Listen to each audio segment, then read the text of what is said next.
ہی کوئی نہیں، تیرے بابے تھے، شے ہی کوئی نہیں.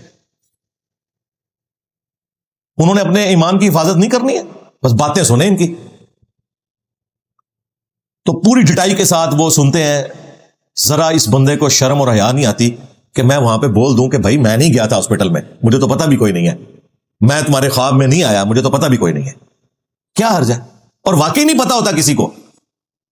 میرے سینکڑوں سٹوڈنٹس ایسے مجھے مل چکے ہیں لائف سٹوریز میں یہاں فزیکلی، جنہوں نے آ کہا کہ جی انجینئر صاحب آپ خواب میں آئے تھے، آپ نے کہا کہ اکیڈمی پہنچو، تو ہم دیکھیں آگے. اور میں نے کہا بھائی مجھے کوئی نہیں پتا. یہ اللہ کا ڈپارٹمنٹ ہے الگ سے. اللہ تعالیٰ کسی بندے کو دکھا دے. جو شخص آپ کے خواب میں آ رہا ہوتا ہے اس کو نہیں پتا ہوتا کہ میں خواب میں آیا ہوں. ایک تمثیلاً یہ سارے معاملات ہوتے ہیں. تو میں فوراً کلیئر کرتا ہوں، آج تک ایک دفعہ بھی ایسا نہیں ہوا کہ میرے سامنے کسی نے یہ بات کی ہو اور میں جو ہے وہ کنہ بن کے اور مکرا بن کے تو آگے سے مسکرا دوں کہ میری کرامت ہو گئی ہے. اس لیے کہ مجھے پتا ہے کہ میں نے مرنا ہے.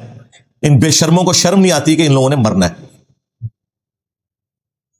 یہ شیطانی توحید کے اوپر چل رہے ہیں، رحمانی توحید کے اوپر نہیں چل رہے. لہٰذا ان لوگوں کو ایکسپوز کرنا پبلک کے سامنے کہ ان کی معصوم شکلوں سے آپ لوگ دھوکہ نہ کھائیں، یہ امت کو اتنے خطرناک عقائد دے رہے ہیں کہ جس کا تصور بھی نہیں آپ کر سکتے. اپنے سامنے اپنی عبادت کروا رہے ہیں. عبادت ہے نا، سامنے کھڑے ہو کر ایک بندہ انکساری کے ساتھ رو رہا ہے، یعنی یہ وہ حالت ہے جو خدا کے سامنے انسان کی ہونی چاہیے، وہ مخلوق کے سامنے ہے. انہی لوگوں کے بارے میں قرآن میں آیا نا سورۃ البقرہ میں، وَمِنَ النَّاسِ، اور لوگوں میں سے ایسے بھی ہیں، مَن يَتَّخِذُ مِن دُونِ اللَّهِ أَندَادًا، کہ جنہوں نے اللہ کے سوا اور ہستیاں اللہ کے مد مقابل کھڑی کر لی ہیں، ند بنا لی ہیں اللہ کی. يُحِبُّونَهُمْ كَحُبِّ اللَّهِ، وہ ان سے ایسی محبت کرتے ہیں کہ جو محبت اللہ سے کرنی چاہیے. پاپا کرم کر دو، پاپا کرم کر دو، پاپا میرے تو ہاتھ پاؤں بھی کانپ رہے ہیں. وَالَّذِينَ آمَنُوا أَشَدُّ حُبًّا لِلَّهِ، جو ایمان والے ہیں وہ شدید ترین محبت اللہ کے ساتھ کرتے ہیں. یہ ڈیفینیشن اللہ نے خود کر دی ہے.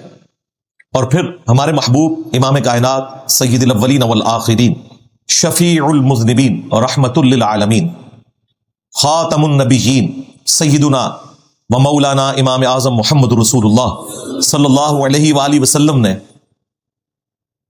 امت کو اس کھلے انداز میں مقدمہ سمجھا دیا، محبت کا کرائٹیریا سمجھا دیا. جامع ترمذی میں حدیث ہے، اللہ سے محبت کرو کہ ساری نعمتیں اس نے تمہیں دی ہیں، اور مجھ سے اس لیے محبت کرو کہ میں اللہ کا رسول ہوں. یعنی نبی علیہ السلام نے کہا کہ مجھ سے محبت اللہ کی وجہ سے کرنی ہے. یہ لوگ الٹ چلتے ہیں، کہتے ہیں ہم اپنے پیر کی وجہ سے نبی سے محبت کرتے ہیں، نبی کی وجہ سے اللہ سے محبت کرتے ہیں. جبکہ نبی علیہ السلام کیا کہہ رہے ہیں؟ مجھ سے محبت کرو کیونکہ میں اللہ کا رسول ہوں، اور میرے اہل البیت سے محبت کرو کہ ان کی نسبت میرے ساتھ ہے. اسی لیے دیکھیں قرآن میں اللہ تعالیٰ نے امت کو عقیدہ سمجھایا، لقد من اللہ علی المؤمنین اذ بعث فیہم رسولا، یہ بے شک اللہ کا احسان ہے مومنین پر کہ انہی میں سے ایک رسول کو ان میں مبعوث کیا. ان نبی کا یا کسی ولی کا یا کسی بزرگ بابے کا احسان نہیں ہے، اللہ کا احسان ہے. ہاں انیشلی اللہ کا احسان ہے، پھر نبی نے اپنے رب کے ساتھ وفاداری کی اور امت پر احسان فرمایا کہ پوری ایمانداری کے ساتھ اللہ کا پیغام امت تک پہنچا دیا. جو بخاری مسلم میں حدیث ہے، نبی علیہ السلام نے یوم النحر کے دن، قربانی والے دن، حجۃ الوداع کے موقع پر مینا کے میدان میں خطبہ دیا اور فرمایا کہ کیا میں نے اپنے رب کا پیغام تم تک پہنچا دیا؟ سب نے کہا بلا یا رسول اللہ، پہنچا دیا، آپ نے حق ادا کر دیا. آپ نے 3 دفعہ اوپر انگلی اٹھائی اور پھر آڈینس کی طرف، اللہم اشہد، اللہم اشہد، اللہم اشہد، اے اللہ گواہ رہنا، اے اللہ گواہ رہنا، اے اللہ گواہ رہنا. اور پھر آپ نے فرمایا تمہاری ذمہ داری ہے کہ آپ اس پیغام کو ان لوگوں تک پہنچا دو جو یہاں موجود نہیں. بعض اوقات جن لوگوں تک بات پہنچائی جا رہی ہوتی ہے وہ زیادہ یاد رکھنے والے ہوتے ہیں بنسبت ان کے جو پہنچا رہے ہوتے ہیں. صدق رسول اللہ صلی اللہ علیہ وآلہ وسلم، سچ فرمایا نبی علیہ السلام نے. جن لوگوں تک بات بعد میں پہنچی انہوں نے بات کو زیادہ یاد رکھا، جس کا ثبوت یہ ہے کہ آج سعودیہ کا چینل ہے، عرب کے لوگ ہیں، لیکن اذان اور نماز کے وقفے کے دوران جب احادیث بیان ہوتی ہیں تو حدیث کے اینڈ پہ آتا ہے رواہ البخاری رواہ مسلم. نہ امام بخاری عربی نہ امام مسلم عربی. امام بخاری رشیا کے رہنے والے, امام مسلم ایران کے رہنے والے, نیشا پور کے, اور وہ بخارا سے. تو واقعی نبی الاسلام کی بات پوری ہوئی. تو یہ نبی الاسلام کا امت پر احسان اسی لیے مشروع فرما دیا گیا امت کے لیے کہ ہر نماز میں اپنے محبوب صلی اللہ علیہ وآلہ وسلم پر درود بھیجنا ہے, ان کے لیے دعائے رحمت کرنی ہے, تاکہ کسی نہ کسی درجے میں اس احسان کا بدلہ اتارا جا سکے. اللہم صلی علی محمد وعلی آل محمد. بہرحال نبی الاسلام نے کلیئر کر دیا کہ مجھ سے محبت اللہ کی نسبت کی وجہ سے. اب یہ جو باپا جانی کے سامنے دانش کی روحانی موت ہو رہی تھی, جب وہ رو رو کے کہہ رہا تھا باپا کرم کر دو, اسے میں جامعہ ترمذی کی وہ حدیث سناؤں گا اور اس کے باپا جانی کو بھی, کہ رسول اللہ صلی اللہ علیہ وآلہ وسلم نے فرمایا جس شخص کی یہ خواہش ہو کہ لوگ اس کے سامنے کھڑے رہیں اسے پروٹوکول دینے کے لیے, وہ شخص اپنا مقام دوزخ کی آگ میں دیکھ لے. وَلِعَوْذُ بِاللَّهِ تعالی. ایک یہ ہے کہ آپ کا کوئی استاد آیا, ماں باپ آئے, آپ ان کے پروٹوکول کے لیے کھڑے ہوئے, انہیں ریسیو کیا, وہ الگ بات ہے, اس میں میری ویڈیو ریکارڈ ہے. ماں باپ کے ہاتھ بھی چوم سکتے ہیں حد رکوع تک جھکے بغیر استاد کے, لیکن اپنے استاد کے سامنے مسلسل کھڑے رہنا اسے پروٹوکول دینے کے لیے, توبہ توبہ توبہ. اور پھر اس کے سامنے مناجات اس طرح کرنا جیسا کہ خدا کے سامنے کھڑے ہوئے ہیں, رو رو کے. میرے بھائی یہی تو چیز ہے جو انسان کو شرک میں مبتلا کر دیتی ہے.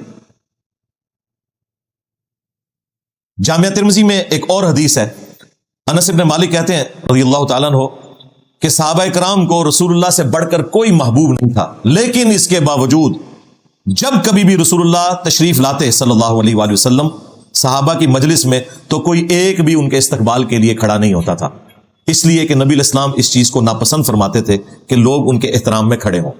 جواز موجود ہے, لیکن نبی الاسلام احتیاط والی سائڈ پہ جاتے تھے کہ میرے لیے کھڑے نہیں ہونا. لیکن یہ جو کھڑا ہونا ہے کہ مسلسل سامنے کھڑے ہو کر اس کے سامنے مناجات کرنا کہ کرم کر دو, یہ والا پروٹوکول تو کسی کے لیے بھی جائز نہیں ہے. یہ سیدھا سادہ انسان کو شرک کے اندر مبتلا کر دے گا. اللہ کے محبوب صلی اللہ علیہ وآلہ وسلم کی اطاعت کا لیول یہ تھا. مسند احمد میں حدیث ہے, امام بخاری نے الادب المفرد اپنی کتاب میں یہ حدیث لی ہے کہ ایک صحابی نے نبی الاسلام کے سامنے یہ کہہ دیا یا رسول اللہ ما شاء اللہ وشئت, اے اللہ کے رسول جو اللہ چاہے اور جو آپ چاہیں. جملے میں کوئی خرابی نہیں تھی بظاہر, لیکن نبی الاسلام نے اس کے جواب میں فرمایا اجعلتنی للہ عدلا اجعلتنی للہ ندا. یہ دونوں الفاظ ہیں, وہی ند والا لفظ جو سورۃ البقرہ میں آیا تھا وَمِنَ النَّاسِ مَن يَتَّخِذُ مِن دُونِ اللَّهِ أَنْدَادًا. اللہ کے مقابلے پر ند کھڑے کر لیے ہیں لوگوں نے, ان سے ایسی محبت کرتے ہیں جو کہ اللہ سے کرنی چاہیے. اجعلتنی للہ ندا, کیا تو نے مجھے اللہ کے مقابلے پر کھڑا کر دیا.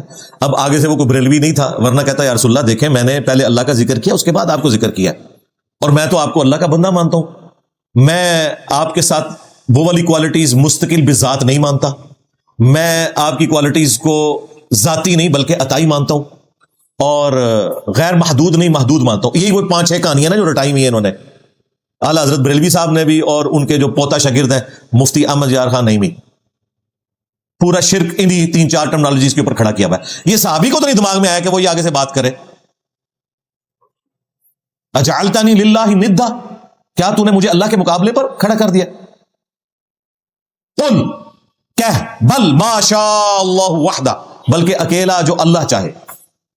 اب وہ نہیں آگے سے کہہ سکتے تھے کہ میں نے اللہ کے بعد ہی آپ کو مانا ہے, اور ان سے تو یہ شائبہ بھی نہیں تھا کہ وہ نبی الاسلام کو اللہ کے ساتھ شریک ٹھہراتے. اس ٹائم تو شرک سٹارٹ بھی نہیں ہوا تھا, نبی الاسلام نے تو شرک ختم کر دیا, لیکن ان کے دماغ میں اس طرح کا کوئی فطور نہیں تھا.